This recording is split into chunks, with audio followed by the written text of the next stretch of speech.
बिस्मिल्लाहिर्रहमानिर्रहीम। नाज़रीन अस्सलाम वालेकुम। मैं हूँ इमरान वसीम। नाज़रीन, इस प्रोग्राम में आला अदालतों के जजेस के इस्तीफ़ों से मुतल्लिक एक बड़ी ख़बर आपके साथ हम शेयर करेंगे। मुसद्दक़ा ज़राए की नाज़रीन ये ख़बर है, और ख़बर ये है कि आइंदा आने वाले दिनों में आला अदालतों के जजेस के इस्तीफ़ों की झड़ी लगने का इम्कान है। यानी बड़ी तादाद में इस्तीफ़े दिए जाने का इम्कान ज़ाहिर किया जा रहा है। अब ये मामला क्या है? क्यों ये बड़ी तादाद में जज साहबान अपने ओहदों से मुस्तफ़ी हो सकते हैं? ये सारी तफ़सीलात आपके साथ हम शेयर करने जा रहे हैं। और इस बड़ी ख़बर के अलावा भी नाज़रीन, दो मुख्तसर सी अहम ख़बरें हैं, उनकी तफ़सीलात व्लॉग के आखिर में आपके साथ हम शेयर करेंगे। लेकिन प्रोग्राम का आगाज़ करने से पहले आप दोस्तों से दरख्वास्त करेंगे कि चैनल को सब्सक्राइब कर लें, बेल आइकॉन का बटन भी प्रेस करें, और वीडियो ख़ुद भी लाइक करें और ज़्यादा से ज़्यादा दोस्तों के साथ इसको शेयर भी करें। तो नाज़रीन, जो ख़बर है जजेस के इस्तीफ़ों के हवाले से, उस ख़बर पर आने से पहले इस मामले का एक मुख्तसर सा पस मंज़र मैं आप नाज़रीन की खिदमत में पेश करना चाहूँगा। नाज़रीन, chief justice of Pakistan justice Qazi Faez Isa, जब से उन्होंने ये मनसब संभाला है मुल्क के सबसे बड़ी अदालत के सबसे बड़े मुंसब का, तो 3 डायरेक्शंस में वो काम कर रहे हैं। इससे पहले अगर हम माज़ी में जाएँ तो सुप्रीम कोर्ट के जो 3 फंक्शंस हैं, एक तो ये है कि अदालतों में मुकदमात लगते हैं, जजेस उन मुकदमात को सुनते हैं और सुनने के बाद उसका फ़ैसला सादे फरमा दिया जाता है।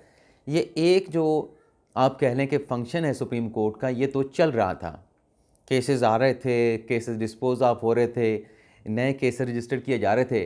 लेकिन इसके साथ साथ जो 2 और फंक्शन है सुप्रीम कोर्ट के, जो कि कॉन्स्टिट्यूशन का मैंडेट है सुप्रीम कोर्ट के पास, कि एक तो आपने जजेस की अपॉइंटमेंट करना है, उसमें कुछ थोड़े से मसाइल नज़र आ रहे थे, और एक ये है कि आपने जजेस का एहतसाब भी करना है। सुप्रीम कोर्ट ने जो उनकी अपनी अदालतों के सुप्रीम कोर्ट और हाई कोर्ट के जज साहबान पर जो मिसकंडक्ट के, जो अख्तियार के नाजायज़ इस्तेमाल के और आमदन से ज़ायद असासों के या करप्शन के जो इल्ज़ाम लगते थे, उस पे रेफरेंस आते थे, लेकिन वो रेफरेंस पड़े पड़े गैर मौसर हो जाते थे।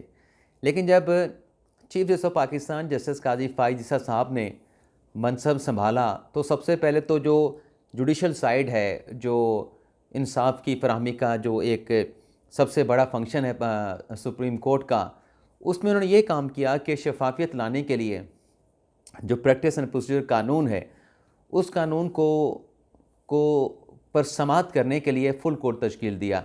उससे पहले आप देखें कि जब यह कानून पार्लिमान ने बनाया, तो बनने से पहले ही इस कानून को डिसफंक्शनल कर दिया गया। यानी बनने से पहले ही इस कानून के खिलाफ हुक्म इम्तना जारी कर दिया गया।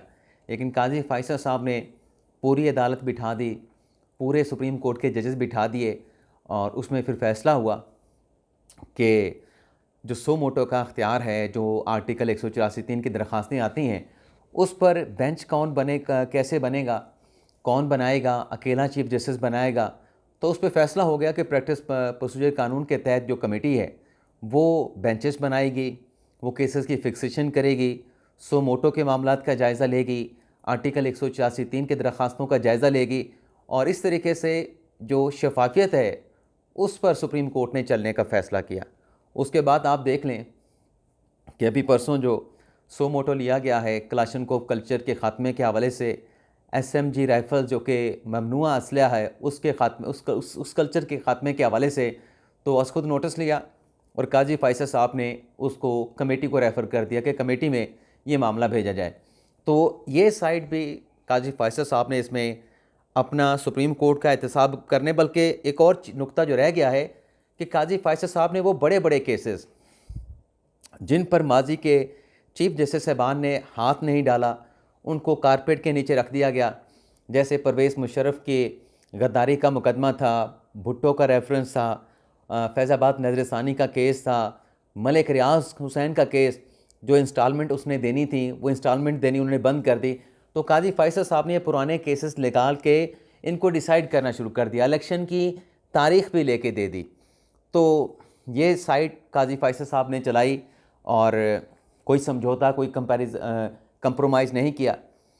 तो उसके बाद जो दूसरी साइड थी जजेस के एहतसाब वाली, उसमें काजी फैसल साहब ने जो शिकायत आई थी बंदयाल साहब के दौर में, आपको याद होगा कि उन्होंने एक टेलीफोन कॉल भी की थी जिसका सरदार तारिक मसूद साहब ने अपने लेटर में ज़िक्र किया था कि मुझे रात एक कॉल की बंदयाल साहब ने, उसमें मुझे कहा कि आपके ख़िलाफ़ एक रेफरेंस है, उसको भी वापस करवा देते हैं। आप जो नकवी साहब के ख़िलाफ़ जो शिकायत हैं वो भी आप उस पर जल्दी से राय दे दें, उनको क्लीन चिट दे दें, तो ये दोनों जो चीज़ें हैं इनको ख़त्म कर देते हैं। तो सरदार तारिक साहब ने कहा था कि आप मेरा रेफरेंस सुप्रीम जुडिशल काउंसिल में लगा दें, और मुझे ये तवक्को नहीं थी कि आप इस किस्म की कॉल करेंगे। लेकिन बहरहाल आगे बढ़ते हैं। काजी फैसल साहब आए, उन्होंने अपना जस्टिस नकवी साहब का रेफरेंस टेकअप कर लिया और शोकास नोटिस जारी किया। शोकास नोटिस पे नकवी साहब ने एतराज़ किया था, मुझे तो आपने इल्ज़ामात बताए नहीं, मैं किस चीज़ का आपको जवाब दूँ, मेरे पे इल्ज़ाम क्या है। तो कौंसल ने एक और नोटिस जारी कर दिया, उसमें तमाम के तमाम जो इल्ज़ामात थे उनका ज़िक्र कर दिया। तो कट शॉर्ट नाज़रीन ये है कि काजी फैसल साहब ने मैसेज दिया कि हम जजेस का एहतसाब करेंगे।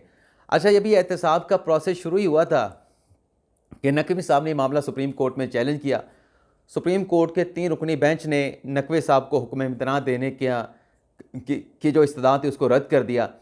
तो उसके फिर अगले रोज़ 10 जनवरी को मज़ाहिर नकवी साहब रिज़ाइन कर गए, यानी उन्होंने फेस करने के बजाय घर जाना जो है वो ज़्यादा मुनासिब समझा। तो इस पर भी शोर उठा कि ये तो जज साहबान अपनी पेंशन बचा गए, जज साहबान अपनी मराद बचा गए। तो क्या ऐसे सुप्रीम जुडिशल काउंसिल में जजेस का एहतसाब होता है? किसी सियासतदान का केस आए उसको तो नाहली फेस करना पड़ती है, उसको तो भागने नहीं देती सुप्रीम कोर्ट, लेकिन अपने जजेस अगर रिज़ाइन कर जाएं तो फिर ये क्या कानून का दुरुस्त इतलाक़ है? तो काजी फैसल साहब ने और सुप्रीम जुडिशल काउंसिल ने फ़ैसला किया कि नहीं, हम जज साहब के इस्तीफ़े के बावजूद भी इसको प्रोसीड करेंगे। तो वो मामला प्रोसीड होगा। अगले महीने 15, 16, 17 फरवरी की तारीख मुकर्रर की गई है। गवाहों के बयान जो नकवी साहब के ख़िलाफ़ आए हैं उनके बयानात रिकॉर्ड होंगे। अब ये जो फ़ैसला कौंसिल ने किया, जिसमें जस्टिस इजाज़ुल एहसन साहब ने भी फिर बाद में बैठने से इनकार भी कर दिया, और next day justice Ijazul Ehsan साहब भी रिज़ाइन कर जाते हैं। उसके बाद फिर उससे पहले ये बातें चल रही थी कि नकवी साहब के ख़िलाफ़ अगला जो रेफरेंस है वो इजाज़ुल एहसन साहब के ख़िलाफ़ आ सकता है। अभी वो रेफरेंस आया नहीं, लेकिन जज साहब पहले रिज़ाइन कर गए। अब कल नाजरीन जो एक वर्कशॉप हुई, वैसे उसको वर्कशॉप तो नहीं सेमिनार कहना चाहिए, उसमें काजी फैसल साहब ने खिताब किया, अतर मिनल्ला साहब ने खिताब किया। वैसे तो मंदू खेल साहब ने भी आना था, मंसूर अली शाह साहब ने भी आना था, लेकिन काजी साहब आए और अतर मिनल्ला साहब आए। अतर मिनल्ला साहब ने क्या बातें की वो गुज़िश्ता रोज़ के व्लॉग में आपके साथ में शेयर कर चुका हूँ, लेकिन काजी फैसल साहब ने जो तकरीर की, वहाँ पे जो खिताब किया, उसमें 2 बड़ी अहम बातें काजी फैसल साहब ने कही। एक तो माफ़ चाहता नाज़रीन, सांस चढ़ गया था, सांस फूल गया था। एक तो काजी फैसल साहब ने कहा कि चीज़ें अगर आप रोशनी में रखेंगे, चीज़ों को अगर आप अंधेरे में नहीं छुपाएंगे तो उससे बेहतरी आती है, उससे एहतसाब होता है। वो सूरज की रोशनी की काजी फैसल साहब बात कर रहे थे और 2 मिसालें भी उन्होंने पेश की, और फिर उन्होंने कहा कि 32 या 31 शिकायत थी जजेस के ख़िलाफ़ जब मैंने मनसब संभाला, तो नंबर 1 से मैंने शुरू किया और उन शिकायत पे कार्रवाई का आगाज़ किया गया जो जजेस के ख़िलाफ़ आई थी। और ये भी काजी फैसल साहब का हवाला देना कि हमने 30 नंबर से शुरू नहीं किया, जो आखिरी कंप्लेंट आई थी, जो पहली कंप्लेंट थी, हमने वहाँ से शुरू किया जिस पे जजेस की राय आ चुकी थी। उसके बाद काजी फैसल साहब ने कहा कि 100 यानी 100 के करीब मज़ीद जजेस के ख़िलाफ़ शिकायतें सुप्रीम जुडिशल काउंसिल में पड़ी हैं, जो मैंने उठा के मुख्तलिफ जजेस, यानी वो जजेस जो सुप्रीम जुडिशल काउंसिल का हिस्सा हैं, उनको भेजी हैं कि वो इन शिकायत पे, आला अदालत को जो जजेस हैं, इन शिकायत पे अपनी राय दें कि इसमें सब्सटेंस मौजूद है, जजेस पे जो इल्ज़ामात लगाए गए हैं वो दुरुस्त हैं, तो फिर इसको भी प्रोसीड करते हैं। एहतसाब अगर दूसरों का हो सकता है तो अदलिया को अपना एहतसाब भी करना चाहिए। ये जो नाज़रीन काजी फैसल साहब ने मैसेज दिया, हिंट दिया, तो इस का मतलब ये है नाज़रीन, पहले तो आपको ये भी बता दें कि जो 100 शिकायत हैं, ये ज़रूरी नहीं है कि 100 जजेस के ख़िलाफ़ होंगी। ये 10-15 जजेस के ख़िलाफ़ भी हो सकती हैं, एक जज के ख़िलाफ़ 50 शिकायतें हो सकती हैं, एक जज के ख़िलाफ़ 20 हो सकती हैं, एक जज के ख़िलाफ़ 10 भी हो सकती हैं। और इन 100 शिकायतों में से ऐसा भी हो सकता है कि मोस्टली जो कंप्लेंट्स हैं वो गैर मौसर हों, वो बेबुनियाद हों, मन घड़त हों, जुडिशल ऑर्डर के ख़िलाफ़ वो रेफरेंस दायर किया गया हो। लेकिन इसके बावजूद नाज़रीन, अगर इसमें 10, 15, 20 शिकायतें भी ऐसी हैं जिसमें सब्सटेंस है, और जैसे काजी फैसल साहब ने कहा कि मैंने इस पर ओपिनियन के लिए जजेस को ये भिजवा दी हैं, तो इस नाज़रीन बात के बाद वो जो जजेस हैं जिनके ख़िलाफ़ शिकायत हैं, क्योंकि जब भी किसी जज के ख़िलाफ़ कंप्लेंट आती है तो उन जज साहबान को पता चल जाता है कि मेरे ख़िलाफ़ फ़लाँ बंदे ने रेफरेंस दायर कर दिया है। लेकिन अगर ना भी पता चला और इसमें अगर कोई ऐसी शिकायत हैं जिसमें ऐसे इल्ज़ामात हैं जिसमें सब्सटेंस होगा, अगर कौंसल के जज ने राय दे दी कि हाँ ये फ़लाँ जज के ख़िलाफ़ जो शिकायत है इसमें मवाद मौजूद है, कौंसल का इजलास बुला के बिस्मिल्लाह करके प्रोसीड किया जाए। तो जिस तरीके से नाज़रीन ये 2 जजेस रिज़ाइन करके गए हैं, जस्टिस नकवी साहब, इजाज़ुल एहसन साहब, तो ये इम्कान मुसद्दक़ा ज़राए ज़ाहिर कर रहे हैं कि ये इसका चिलिंग इफ़ेक्ट होगा। काजी फैसल साहब का ये कहना कि 100 शिकायत हैं और मैंने जजेस को उन पे राय के लिए भिजवा दी है तमाम शिकायतों को, तो इसका चिलिंग इफ़ेक्ट ये होगा कि जजेस रिज़ाइन कर सकते हैं। ये मुसद्दक़ा ज़राए दावा कर रहे हैं, और जब रिज़ाइन करेंगे उसके बावजूद भी उनका पीछा नहीं छूटेगा, क्योंकि कौंसल ने जो फ़ैसला किया है कि अगर रेफरेंस आ गया है, रेफरेंस प्रोसीड होना शुरू हो गया है, तो फिर उसके बाद किसी को रियायत नहीं मिलेगी। इस्तीफ़ा देने के बावजूद भी उनके मामलात की तफ्तीश, इंक्वायरी सुप्रीम जुडिशल कौंसिल में मुकम्मल की जाएगी। तो ये ज़राए बता रहे हैं कि ये मामला यहाँ पे नहीं रुकेगा, ये आगे बढ़ेगा, और इस इशारे से हो सकता है कि जजेस सुप्रीम जुडिशल कौंसिल में मामला टेकअप होने से पहले, शोकास नोटिस होने से पहले कुछ जजेस रिज़ाइन भी कर जाएं। ये अभी इम्कानात पे बात हो रही है, और मैंने थंबनेल पे भी इम्कान की बात लिखी है। इसके अलावा नाज़रीन, ये ख़बर तो हमने आपके साथ शेयर कर ली। 2 और ख़बरें नाज़रीन। एक तो नाज़रीन ख़बर ये है कि जो फ़ौजी अदालतों का केस है कि सिविलियन का फ़ौजी अदालतों में ट्रायल ना किया जाए, इसमें लाहौर हाई कोर्ट बार की तरफ से वकील हामिद ख़ान साहब ने फ़रीक बनने की दरख्वास्त दायर की है, जिसमें यह कहा गया है कि इंट्रा कोर्ट अपीलों में अवामी मफाद और बुनियादी हकूक़ का इशू ज़ेर समात है। बुनियादी हकूक़ और अवामी मफाद के मुकदमात में सुप्रीम कोर्ट पहले भी वकला तंजीमों को नुमाइंदगी का हक़ दे चुकी है। गुज़िश्ता समात पर मुकदमे को जनवरी के तीसरे हफ्ते मुकर्रम करने का हुक्म दिया गया था। Supreme court Lahore high court bar का मुकदमा supreme court Lahore high court bar को इस मुकदमे में फ़रीक बनाने की इजाज़त दे। फिर सांस चल रहा है, फूल रहा है। अब आखिरी खबर ना, ये ऐसे कभी कभार हो जाता है, जब इम्बैलेंस हो जाए ना चीज़, फिर बाज़-औक़ात ऐसा हो जाता है।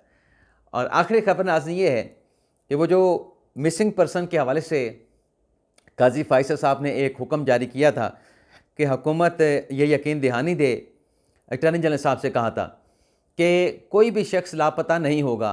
फ्यूचर की बात कर रहे थे, पीछे वाला तो केस उन्होंने कहा था कि हम टेकअप करेंगे, उसको देखेंगे तमाम चीज़ों को, लेकिन आगे यकीन दहानी हुकूमत कराए कि अगर कोई बंदा लापता हुआ तो इसके फिर यकीन दहानी के बाद बड़े संगीन नताइज होंगे।